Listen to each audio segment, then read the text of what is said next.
Une autre question. Oui, Claude Tramp pour Educavox. Les spécialistes de l'éducation, les institutions, je pense aux collectivités territoriales bien sûr, et aux représentants de l'État, s'intéressent de plus en plus à la place du jeu dans l'éducation, et pour ce qui est de l'école numérique, à la place des serious games, tout en s'intéressant aux réseaux sociaux, et en s'intéressant bien sûr aux univers virtuels avec ces avatars. Le problème de l'espace et du temps est donc posé dans l'éducation. La première question que je voudrais vous poser, c'est quelle est selon vous la place de ces outils dans l'école encore un peu traditionnelle, avec ses locaux, ses personnels, face à ces nouveaux usages. La deuxième question, qui m'intéresse peut-être un peu plus, c'est que devient donc notre modèle d'éducation? Et de façon plus provocatrice, je dirais, doit-on encore envoyer nos enfants à l'école? A-t-on encore besoin d'enseignants? Surtout lorsque l'on sait qu'aujourd'hui, ils débarquent dans les établissements scolaires sans aucune formation. En clair, que devient notre modèle d'éducation? Alors, je ne suis qu'un élève de l'école républicaine et laïque et un parent d'élève, mais donc je n'aurai aucune prétention de répondre exhaustivement à vos questions.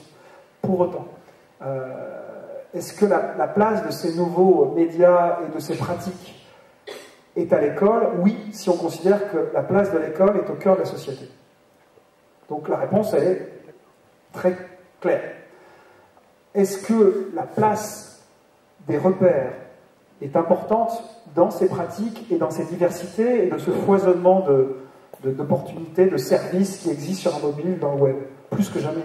Plus que jamais.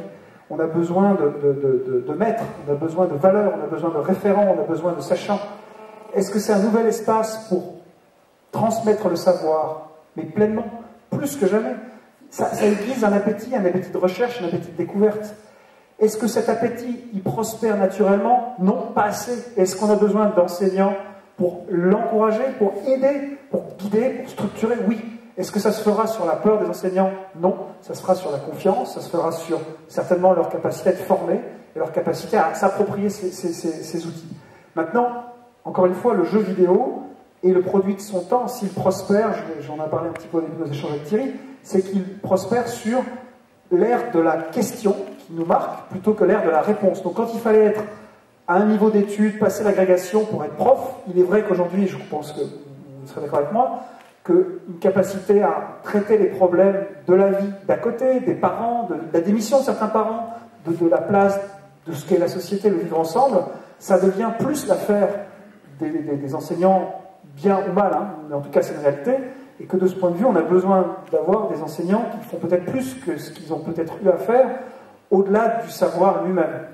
Mais dès lors que le monde bouge à la vitesse et qu'il est aussi capable de générer de belles choses, de belles opportunités, je pense qu'il ne faut pas avoir peur de passer cette ère de la réponse à l'ère de la question, et que justement les enseignants de demain seront nécessairement avec ces outils pour transmettre leur savoir et leur valeur.